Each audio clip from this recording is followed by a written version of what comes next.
Değerli izleyicilerimiz, Avrupa İstatistik Ofisi tarafından çok önemli bir açıklama yapıldı. Uluslararası Gençlik Günü nedeniyle Avrupa Birliği ülkelerinde gençlerin evden ayrılma yaş ortalaması açıklandı. Buna göre Avrupalı gençler ortalama 26,4 yaşında, 26,5 yaşında evden ayrılıyor. Kadınlar erkeklerden daha erken evden ayrılıyor. Avrupa'da erkekler 27,4 yaşında, kadınlar ise 25,4 yaşında ailelerinden ayrı yaşamaya başlıyor.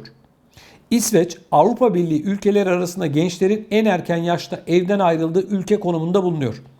İsveç'te gençler ortalama 17,5 yaşında ayrı eve taşınıyor. İsveç'in en yakın 19,8 ile Lüksemburg, 21,2 yaş ile Danimarka, 22 yaş ile Finlandiya izliyor. Hırvatistan'da ise gençlerin evden ayrılmasının yaş ortalaması 32,4. Hırvatistan'ın en yakın 30,9 ile Slovakya, 30,2 ile İtalya ve Malta takip ediyor. Söz konusu ayrı ev kurma yaş ortalaması Almanya'da 23,8, Fransa'da 24, Hollanda'da ise 24,3 olarak kaydediliyor. Türkiye'de ise gençler ortalama 27,8 yaşında evden ayrılırken erkekler 29,8, kadınlar ise 25,8 yaşında ayrı bir eve taşınıyor. Evet değerli izleyicilerimiz, şimdi İsveç bu işte lider. İsveç'te 17,5 yaş deniliyor. 17,5 yaşından sonra ortalama tabii insanlar evlerinden ayrılıyormuş. Şimdi bakın, ayrılmaya da İsveç'in aile yapısına baktığımızda maalesef ciddi sıkıntılar olduğunu gözlemliyoruz. Maalesef diyorum, çünkü evlilikler İsveç'te her geçen gün azalıyor. Yani bu ayrılanlar evlilik kurumu adı altında bir birliktelik yaparak devam etmiyorlar. Her biri ayrı bir telden çalıyor. Türkçe meali bu. Hal böyle olunca değerli izleyicilerimiz, aile denilen kavramın içi boşaltılıyor. Ne kadar erken yaşta çocuklar evden ayrılırsa şunu görüyoruz: aile yapısı o toplumlarda yok oluyor.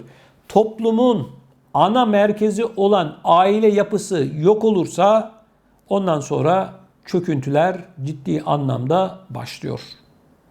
Evet, Avrupa'da yaşayan, İsveç'te yaşayan vatandaşlarımızın da bu konuyla ilgili elbette söyleyecekleri vardır. Sizler ne düşünüyorsunuz bu konuda?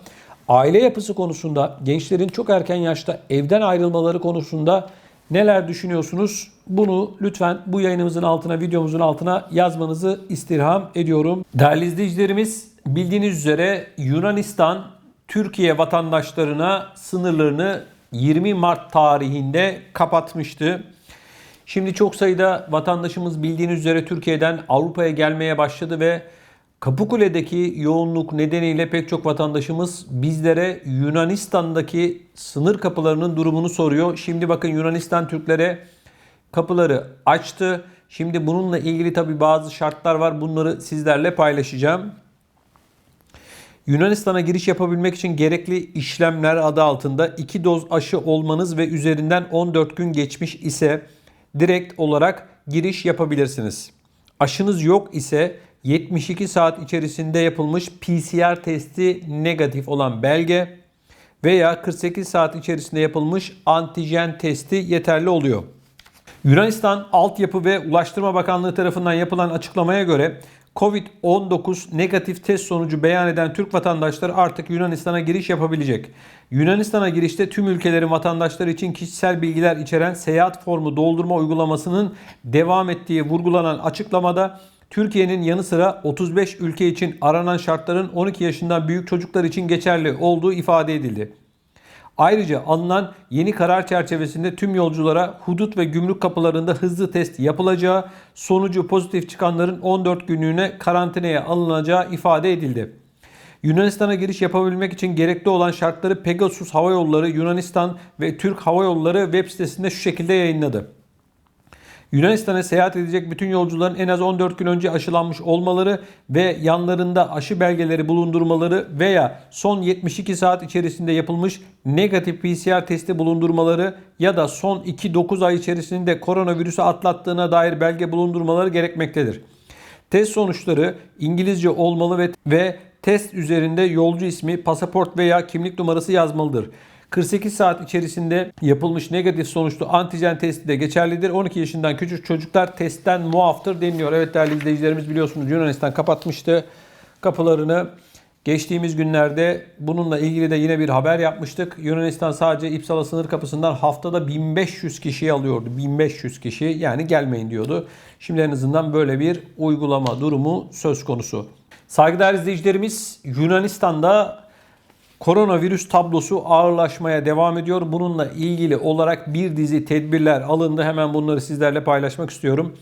Yunanistan Sağlık Bakanı Vasilya Kekilyas yaptığı açıklamada Eylül ayı itibariyle aşı olmayanlara yönelik yeni tedbirler uygulanacağını ifade etti. Kekilyas, yeni tedbirler kapsamında aşı olmayan ya da hastalığı geçirdiğine dair belge ibraz etmeyenler devlet daireleri gibi kamuya ait kapalı yerlere PCR testi olsa bile giremeyecek ve devlete ait sağlık merkezlerinden ücretsiz PCR testi yaptıramayacak.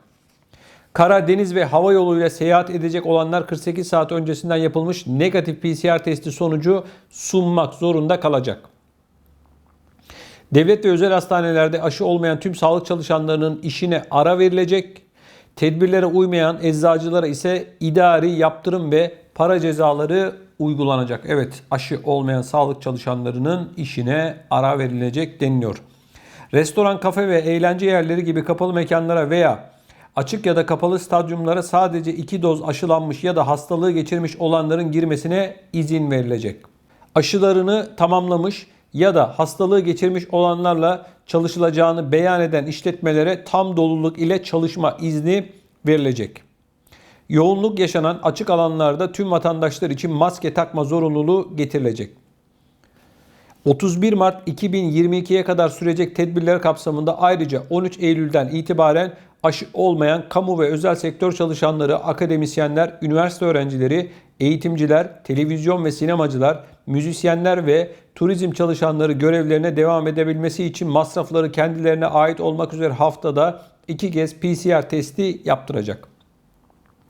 Yunanistan Sağlık Bakanlığı'nın verilerine göre Yunanistan'da son 24 saat içerisinde 2700 pozitif COVID-19 vakası tespit edildi.